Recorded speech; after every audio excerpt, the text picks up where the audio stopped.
The Star is a 2017 Sony Pictures Animation animated movie, and one of the final animated movies released during that year, which, to get things started, I really don't have all that much to talk about. Now, you may have recalled that back during my review on Rock Dog, I had this idea that I was constantly talking about in my videos, where I would do a top 8 best and worst animated movies of 2017 list, but due to stress and running into copyright issues regarding the first part of that list, I had to take the video down, and by extension, cancel the list entirely, due to how exhausting it was to make. So to truncate my thoughts and feelings entirely, I said that 2017 was an absolutely terrible year for animated movies. Most of the movies that made my best list were just okay, and when I did end up liking them, the reactions from general audiences ended up being divided. There are even some movies that I've been revisiting lately that I felt that it was far too nice on, and are worse than I originally thought they were back then. The Boss Baby and Leap being the primary examples of this, where I had one opinion on those two back then, but rewatching them, I found that they were far worse than I initially believed they were. And there are others, which my negative thoughts are still fresh on, and I am so looking forward to rewatching them in the future so I could tear them a new one, like Sahara, which has one of the worst protagonist characters that I've ever come across in an animated movie, whom is literally just Johnny from Hotel Transylvania but as a snake, and is far more dislikable, and Spark a Space Tale, which has genuine continuity issues and has one of the most generic and predictable stories that had ever been told in an animated movie.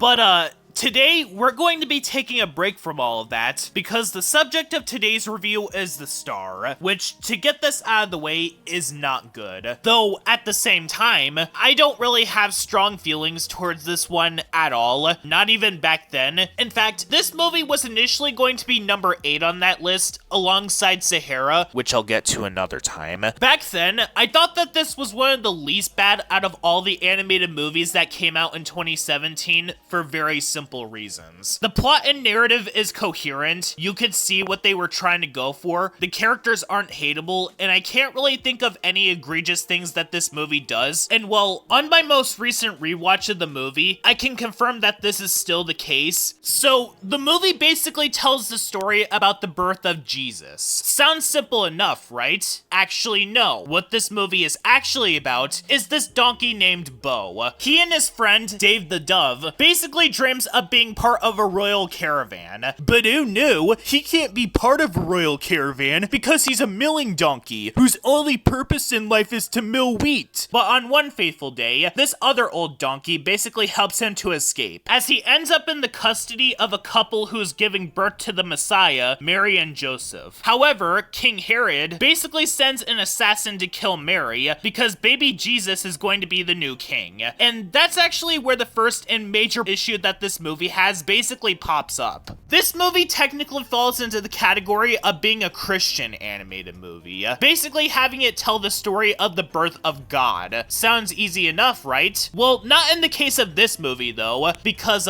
this movie came from Sony Pictures Animation. Sony Pictures Animation was in a terrible spot during this time. 2017 in general was not a good year for them in particular, whether if it was their TV shows, that Cloudy with a Chance of Meatballs show was not good, them turning Surf's Up into a WWE commercial, and the less said about the Emoji Movie, the better. And so, as a result of this, what happened to The Star is that the movie literally became every single talking animal movie that you've ever seen. It honestly gives me vibes of those animated Titanic movies and The Magic Voyage, because why take the real-life events that we're depicting on screen seriously when we could just turn it into a talking animals cartoon? I mean, it's not like we should take anything seriously, and why would any audiences take this seriously? Well, I don't know. If you really don't want to take the real-life events seriously, perhaps don't try to tell a story where depicting these events would be like walking on eggshells, and just make your own story if you just want to do that so badly. The only difference here is that they're not trying to depict an event that makes the filmmakers come off as distasteful, but they're telling a story where anything that they do, which comes off as out of place, will end up making the filmmakers come off as insensitive. Now, to make this abundantly clear, I'm not against shows and movies trying to be lighthearted when it comes to telling a story about religion. I mean, VeggieTales is well known for this. And there was also that one Animaniacs episode where they basically spoofed Noah's Ark, which was a very funny episode. In fact, any episode where they mess around with historical figures were comedy gold. But there's a difference between spoofing something and just going through the motions while trying to portray itself as a funny comedy. And that's pretty much what The Star does. This movie does not spoof anything, it plays things entirely straight. Not to mention either, plays things incredibly safe as well. So this movie follows every single cliche that you'd expect from a talking animals comedy, like the humans not being able to understand what the animals are saying,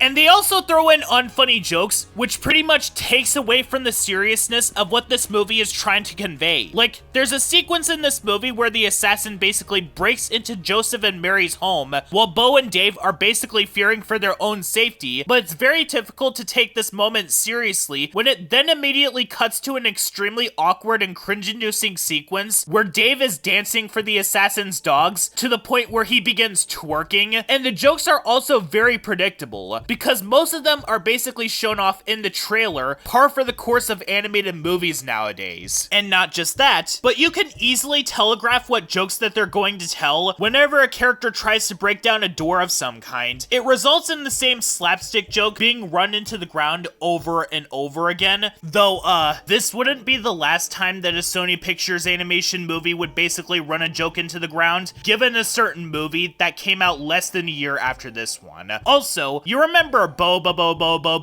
You know, that anime series that Cartoon Network aired on Toonami in the mid to late 2000s? They basically reference that in this movie, where this horse named Leah hears Bo's name, and she just starts repeating his name. Get it? Because the donkey character is named Bo. Also, I could make a joke about Mr. Horse, but I can't because Leah is a female in this movie. Also, other jokes are so obvious that it physically hurts. Felix and Cyrus think that Deborah is crazy, so Felix talks down to her like she's mentally ill, resulting in there being no punchline outside of the fact that he's acting like a jerk towards her. And the other reason as to why I'm inclined to take this movie as seriously as possible when it comes to what it's trying to do with itself is because on top of playing things as straight as possible when telling unfunny jokes, they also go by the books with its storytelling as well. It has the I want to do this thing that people tell me I can't do story, as well as a second act breakup and uninteresting characters. Abby serves no purpose to the movie. Most of her sequences just involve her trying to find Mary to warn her about the assassin, despite the fact that it was already being taken care of. And what was the point of the camels being here in the first place if they were not going to even do anything until the climax? Oh, and the movie also decides to redeem the assassin's dogs at the last moment because he was willing to sacrifice them in order to save himself from falling off a cliff, but that doesn't change the fact that they were literally assisting him in trying to kill Mary. At least when the 2017 MLP movie did this with Tempest Shadow, she had a motive, and the most that she did was intimidation. That movie came out over a month before this movie, by the way, but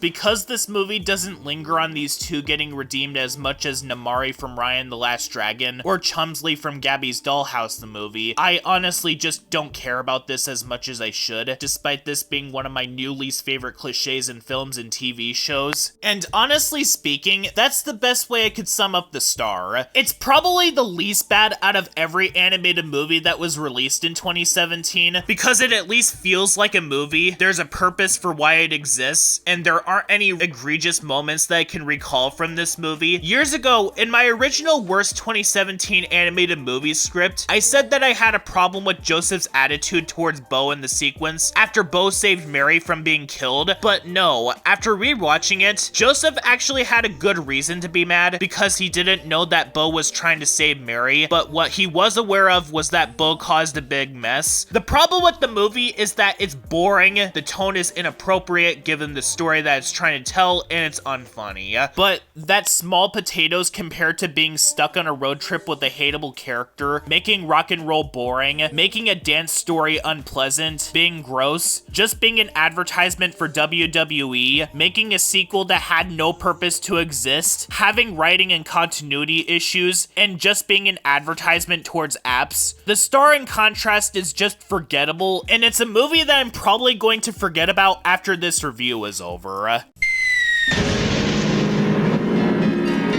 Coming up next, it's Sarah.